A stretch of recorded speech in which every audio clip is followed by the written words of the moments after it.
शेतकरी बंधूंनो, खरीप हंगाम 2026 मध्ये तुम्हाला कापूस पिकाची लागवड करायची असेल तर आजचा आपला हा व्हिडिओ नक्की कुठेही स्किप न करता शेवटपर्यंत बघा. आजच्या व्हिडिओमध्ये शेतकरी बंधूंनो, मी तुम्हाला तुमच्या कापूस पिकासंदर्भातल्या प्रत्येक समस्येचं निराकरण सांगणार आहे. तर आजच्या व्हिडिओमध्ये आपण काय काय जाणून घेणार आहोत.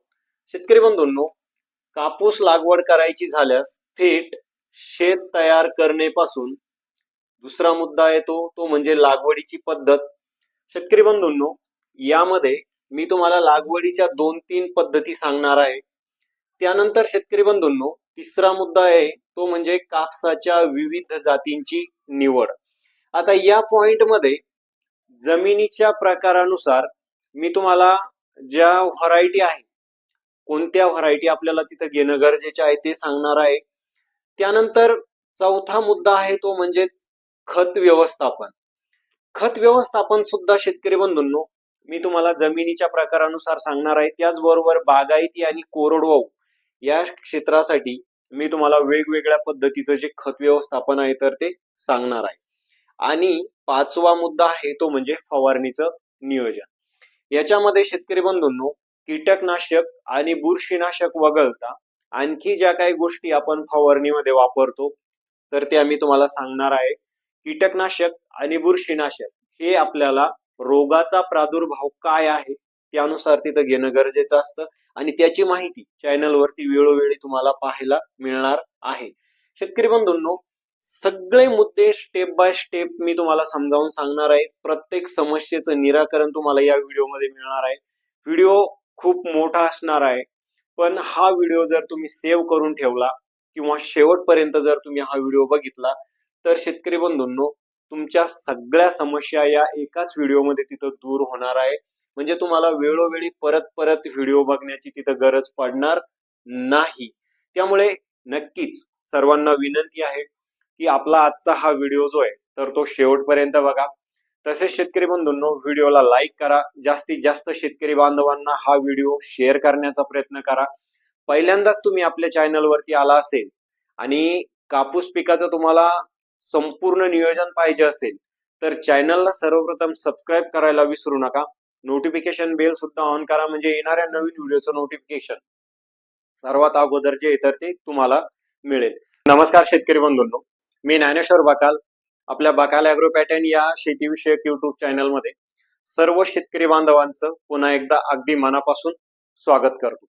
शेतकरी बंधूंनो, खरीप हंगाम 2026 मध्ये कापूस लागवड करायची झाल्यास पहिला मुद्दा आपण या ठिकाणी जाणून घेणार आहोत तो म्हणजेच शेत तयार करणे. शेतकरी बंधूंनो, हा एक कॉमन मुद्दा आहे. म्हणजे बरेच शेतकरी याला फारसं महत्व त्या ठिकाणी देत नाही, पण जर तुम्हाला भरघोस उत्पादन घ्यायचं असेल तर हा पण एक महत्वाचा मुद्दा आहे आणि तो समजून घेणं गरजेचं आहे. शेतकरी बंधूंनो, शेताची पूर्व मशागत करतेवेळी आपल्याला शेतामध्ये 2 ते 3 ट्रॉली अगोदर शेणखत टाकून ते चांगल्या पद्धतीनं पांगणं गरजेचं आहे आणि त्याच्यानंतर आपल्याला तिथं नांगरट करणं गरजेचे आहे. आता बऱ्याच शेतकऱ्यांची नांगरट करून झाली असेल, काही शेतकऱ्यांची बाकी असेल. ज्यांची करून झाली आहे त्यांनी शेणखत टाकून पांगा, ज्यांची झाली नसेल त्यांनी अगोदर शेणखत टाका, नंतर नांगरट करा. त्यानंतर शेतकरी बंधूंनो, आपल्याला त्या शेणखत टाकलेल्या शेतामध्ये चांगल्या पद्धतीनं 1 ते 2 वेळेस तिथं रोटा मारायचा आहे आणि जे ढेकळं वगैरे आहे किंवा आपण जे टाकलेलं शेणखत आहे तर ते शेणखत जमिनीमध्ये चांगल्या पद्धतीनं तिथं मिसळल्या जाईल. अशा पद्धतीनं त्या ठिकाणी आपल्याला शेताची जी आहे तर ती पूर्व मशागत करून घ्यायची आहे. शेत भुसभुशीत करून ठेवायचं आहे. अशा पद्धतीनं जे तर आपल्याला तिथं शेताची जी पूर्व मशागत आहे तर ती करून घेणं गरजेचे आहे. शेणखतामध्ये शेतकरी बंधूंनो, तुम्ही प्रक्रिया केलेलं शेणखत टाकू शकता किंवा डायरेक्टली उकंड्यावरचं शेणखत तुम्ही शेतामध्ये नेऊन टाकू शकता. पण 1 ते 2 ट्रॉली किमान एका एकर साठी तुम्हाला शेणखत तिथे टाकणं गरजेचं आहे. अशा पद्धतीनं तुम्हाला जे काय तर शेताची जी पूर्व मशागत आहे तर ती सर्वप्रथम करून घ्यायची आहे. त्यानंतर नंबर 2 चा जो मुद्दा आहे तर तो आहे कापूस लागवडीची पद्धत. शेतकरी बंधूंनो, यावर्षी अल निनोचा प्रभाव लक्षात घेता आपण जे तर लागवडीच्या पद्धतीमध्ये बदल करणं तिथं गरजेचं आहे. अल निनोमुळे एकंदरीतच यावर्षी कमी पावसाची शक्यता हवामान विभागाकडनं वर्तवण्यात आलेली आहे. त्यामुळे शेतकरी बंधूंनो, अशा परिस्थितीमध्ये आपण दरवर्षी जी प्लेन जमिनीवर काकर काढून सनी कापसाची जी लागवड करतो, तर ती पद्धत आपल्याला यावर्षी खूप जास्त तिथं फायद्याची ठरणार नाहीये. जर कमी पाऊस पडला तर मग अशा परिस्थितीमध्ये आपण कोणत्या पद्धतीचा अवलंब करायचा आहे? तर शेतकरी बंधूंनो, एकतर कमी किंवा जास्त पावसाची शक्यता लक्षात घेऊन आपण बेड प्रणालीचा जर कापूस लागवडीसाठी वापर केला तर ते आपल्याला तिथं फायद्याचं ठरणार आहे. फायद्याचं का ठरणार आहे शेतकरी बंधूंनो? जर पाऊस कमी झाला तर जे बेड आहे तर त्या बेडमुळे शेतात जे पावसाचं पाणी साचणार आहे तर ते शेतातून बाहेर जाणार नाही. बेडमुळे एकंदरीतच ते शेतामध्येच त्या ठिकाणी परपुलेट होणार आहे. शिवाय बेडमध्ये शेतकरी बंधूंनो, प्लेन जमिनीपेक्षा आपण जर बेड पाडले तर बेडमध्ये ओल धरून ठेवण्याची जी क्षमता आहे तर ती जास्त राहते. म्हणजे प्लेन जमिनीमध्ये ज्या ठिकाणी तुमचं पीक 10 ते 15 दिवस तग धरणार आहे, तेच पीक जर तुम्ही बेडवर लागवड केली तर 20 ते 25 दिवस त्या बेडमधली जी ओल आहे तर ती पिकाला तिथं पुरणार आहे. म्हणजे एकंदरीतच कुठंतरी जो कमी पावसाचा अंदाज आपण लक्षात घेऊन जर बेडचा वापर केला तर आपल्या पिकाला पाण्याची जी भासणारी कमतरता आहे, जर कमी पाऊस झाला तर ती त्या ठिकाणी एकंदरीत आपल्याला भरून काढता येईल. किंवा एकंदरीत जास्तीचा पाऊस जरी पडला तरी सुद्धा बेडचा आपल्याला चांगला फायदा होणार आहे. तो कसा होणार आहे? तर शेतामध्ये शेतकरी बंधूंनो, पाणी साचून जरी राहिलं तरी आपलं पीक बेडवर असल्यामुळं पिकाच्या मुळांना फारशा इजा त्या ठिकाणी होणार नाही आणि पीक जे आहे तर ते सुरक्षित राहील. अशा पद्धतीनं आपल्याला जे बेड प्रणाली आहे तर त्या बेड प्रणालीचा यावर्षी कमी पावसाची शक्यता लक्षात घेता वापर करणं तिथं गरजेचं आहे. आता हे झाले बेड प्रणालीचे फायदे. शेतकरी बंधूंनो, बेड आपल्याला कशा पद्धतीनं पाडायचे आहे, बेडचं अंतर आपण काय ठेवायचं आहे, तर जमिनीच्या प्रकारानुसार या ठिकाणी आपण जाणून घेऊया. शेतकरी बंधूंनो, बेड हे आपल्याला कधीही उताराच्या दिशेनं पाडायचे नाहीये. जर तुमच्या जमिनीचा उतार हा पूर्व पश्चिम असेल तर बेड तुम्हाला दक्षिण उत्तर पाडणं तिथं गरजेचं आहे. म्हणजे एकंदरीतच काय होईल, जे पाऊस आहे, पाऊस पडल्यानंतर जे पाणी वाहणार आहे तर ते सगट न वाहता कुठंतरी बेडमुळे त्याला अडकाव निर्माण होईल आणि ते पाणी तिथं शेतामध्येच परपुलेट होण्यासाठी मदत होईल. अशा पद्धतीनं उताराच्या विरुद्ध दिशेनं आपल्याला बेड पाडायचे आहे. बेडचं अंतर हे साधारण आपल्याला शेतकरी बंधूंनो, जर तुमची हलकी जमीन असेल तर तुम्ही 4x1 लागवड करण्यासाठी 4 फुटी बेड तिथं पाडायचा आहे. शेतकरी बंधूंनो, थोडी मध्यम आणि भारी जमीन जर असेल तर अशा वेळेस तुम्ही 5 फुटी म्हणजे 5x1 लागवड करण्यासाठी 5 फुटी बेड त्या ठिकाणी सोडू शकता. हे अंतर आपल्याला पुरेसं आहे बेडवर लागवड करण्यासाठी. त्यानंतर 3 नंबरचा जो पुढचा आपला मुद्दा होता तो म्हणजे शेतकरी बंधूंनो, कापसाच्या विविध जातींची निवड. आपण कापसाच्या बियाणाची निवड करत असताना आता जसं सुरुवातीला आपण जी लागवड पद्धत बघितली जमिनीच्या प्रकारानुसार कशा पद्धतीनं आपल्याला बेडचं अंतर ठेवायचं आहे, आता या ठिकाणी सुद्धा आपल्याला आपल्या जमिनीचा प्रकार जसा आहे त्याच्यानुसारच कापसाच्या विविध वाणाची निवड करणे तिथं गरजेचं आहे. तर याच्यामध्ये शेतकरी बंधूंनो, कमी पावसाची शक्यता आपण जर लक्षात घेतली तर या ठिकाणी आपल्याला 3 प्रकारे जे आहे तर ते बियाणाची निवड करायची आहे. एकतर शेतकरी बंधूंनो, सगळ्यात महत्वाचं म्हणजे बियाणं निवड करत असताना पहिली गोष्ट आपल्याला लक्षात घ्यायची आहे की बियाणं जे आहे तर ते वाण लवकर येणारं असलं पाहिजे. त्याची बोंड जी आहे तर टपोरी 5 पाकळी आकाराची असली पाहिजे आणि वजनदार असली पाहिजे. ते वाण कमी पावसामध्ये तग धरणारं असलं पाहिजे. चांगलं कीड रोग सहनशील असलं पाहिजे. म्हणजे जी बोंडअळी वगैरे आहे तर बोंडअळीला कमी प्रमाणात बळी पडणारं असलं पाहिजे आणि चांगलं उत्पादन क्षमतेवान असलं पाहिजे. आता वाणाची निवड करत असताना सर्वप्रथम शेतकरी बंधूंनो, जर हलकी जमीन असेल तर अशा जमिनीमध्ये आपण कोणत्या वाणाची निवड करायची आहे, तर जे लवकर येणारे वाण आहे तर याच्यामध्ये 140 ते 150 दिवस ज्या वाणाचा कालावधी आहे, हलक्या जमिनीसाठी सांगतोय, जी कोरडवाहू असेल, जिला पाणी देण्याची सुविधा नाहीये आणि एकदम मुरमाड स्वरूपाची जमीन आहे, तर अशा जमिनीसाठी तुम्ही एकदम लवकर येणाऱ्या ज्या अर्ली व्हरायटी आहे कॉटनच्या त्याचा तिथं वापर करायचा आहे. म्हणजे 140 ते 150 दिवसामध्ये ज्या काढणीला येतात, ज्या परिपक्व होतात, अशाच वाहनाची आपल्याला निवड तिथं फायद्याची ठरणार आहे. मध्यम स्वरूपाची जर जमीन तुमची असेल तर अशा वेळेस तुम्ही मध्यम कालावधीमध्ये येणारे जे वाहन आहे तर त्या वाहनाची तिथं निवड करायची आहे. म्हणजे साधारण 160 दिवसापर्यंत 150 ते 160 दिवसापर्यंत ज्या वाहनाचा परिपक्वतेचा कालावधी आहे अशी वाहनं आपल्याला तिथं निवडायची आहे, म्हणजे जी मध्यम कालावधीमध्ये तिथं तयार होती मध्यम जमिनीसाठी. आणि एकदम तुमची ब्लॅक सॉइल असेल भारी, तर अशा जमिनीसाठी शेतकरी बंधूंनो तुम्ही लॉंग ड्युरेशनच्या म्हणजे लॉंग टर्म ज्या व्हरायटी आहे, म्हणजे 160 ते 180 दिवस ज्या वाहनाचा कालावधी आहे अशा वाहनाची तिथं निवड करू शकता. पण एक लक्षात ठेवा, जमीन भारी जरी असेल आणि तिला जर पाण्याची सुविधा म्हणजे पाणी देण्याची सुविधा उपलब्ध नसेल आणि कमी पावसाची शक्यता लक्षात घेता यावर्षी शेतकरी बंधूंनो हे वाहन घेणे आपल्याला तिथं टाळणं फायद्याचं ठरू शकतं. तर भारी जमिनीसाठी सुद्धा तुम्ही मध्यम कालावधीमध्ये येणाऱ्या ज्या व्हरायटी आहे तर त्याची निवड तुम्हाला तिथं फायद्याची ठरू शकते. म्हणजे 150 ते 160 दिवसामध्ये ज्या व्हरायटी येतात अशा व्हरायटीची त्या ठिकाणी तुम्ही लागवडीसाठी तिथं निवड करू शकता. ज्या शेतकऱ्यांकडे सप्टेंबर ऑक्टोबर मध्ये पाणी देण्याची थोडीफार सुविधा उपलब्ध आहे किंवा ड्रीप वगैरे ज्यांच्याकडे आहे थोडे 1-2 पाणी तुम्ही देऊ शकता, तर असे शेतकरी नक्कीच 160 ते 180 दिवसामध्ये म्हणजे जे उशिरा येणारे कापसाचे वाहन आहे तर त्या वाहनाची तिथं निवड करू शकता. त्यानंतर 4 नंबरचा मुद्दा आहे तो म्हणजे कापूस पिकाचं खत व्यवस्थापन. शेतकरी बंधूंनो या ठिकाणी सुद्धा मी जसं तुम्हाला सुरुवातीला सांगितलं की जमिनीच्या प्रकारानुसार आपल्याला कापूस पिकाचं जे काही खत व्यवस्थापन आहे तर ते करायचं आहे.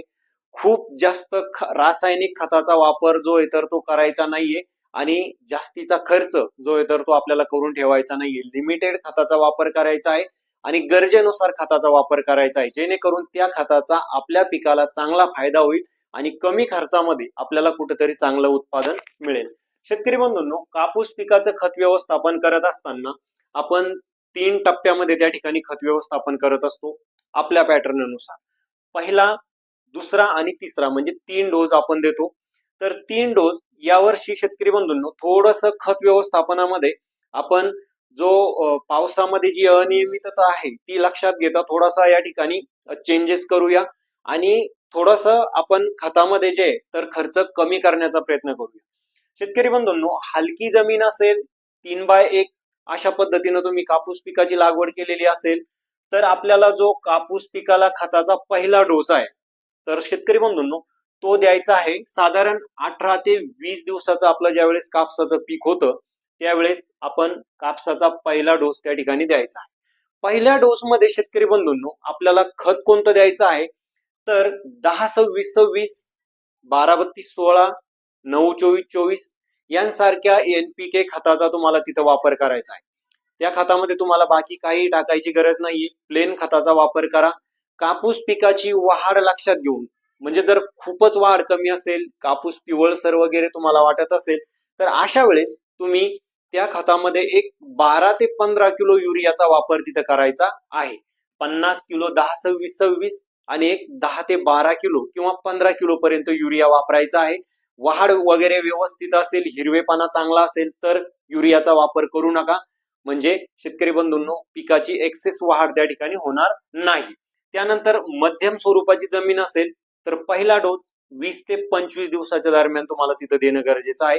खताचं जे प्रमाण आहे तर ते सेम ठेवायचं आहे आणि भारी जमीन असेल तर 28 ते 30 दिवसाच्या आसपास तुम्हाला रासायनिक खताचा पहिला डोस हा भारी जमिनीसाठी तिथं द्यायचा आहे. अशा पद्धतीनं जे खत व्यवस्थापन आहे पहिला रासायनिक खताचा डोस कापूस पिकासाठी तुम्हाला तिथं करायचा आहे. त्यानंतर रासायनिक खताचा शेतकरी बंधूंनो जो दुसरा डोस आपल्याला द्यायचा आहे तर याच्यामध्ये जर तुमची कोरडवाहू हलकी मुरमाड स्वरूपाची जमीन असेल तर अशा जमिनीमध्ये आपल्याला फक्त 2च रासायनिक खताचे डोस द्यायचे आहे, तिसरा डोस हा द्यायचा नाहीये. तर दुसरा डोस आपल्याला हलक्या जमिनीसाठी द्यायचा आहे शेतकरी बंधूंनो 40 ते 45 दिवसाच्या आसपास ज्यावेळेस आपलं कपाशीचं पीक होईल त्यावेळेस तुम्हाला रासायनिक खताचा दुसरा डोस तो द्यायचा आहे हलक्या जमिनीसाठी आणि त्याच्यामध्ये खतं कोणती वापरायची आहे.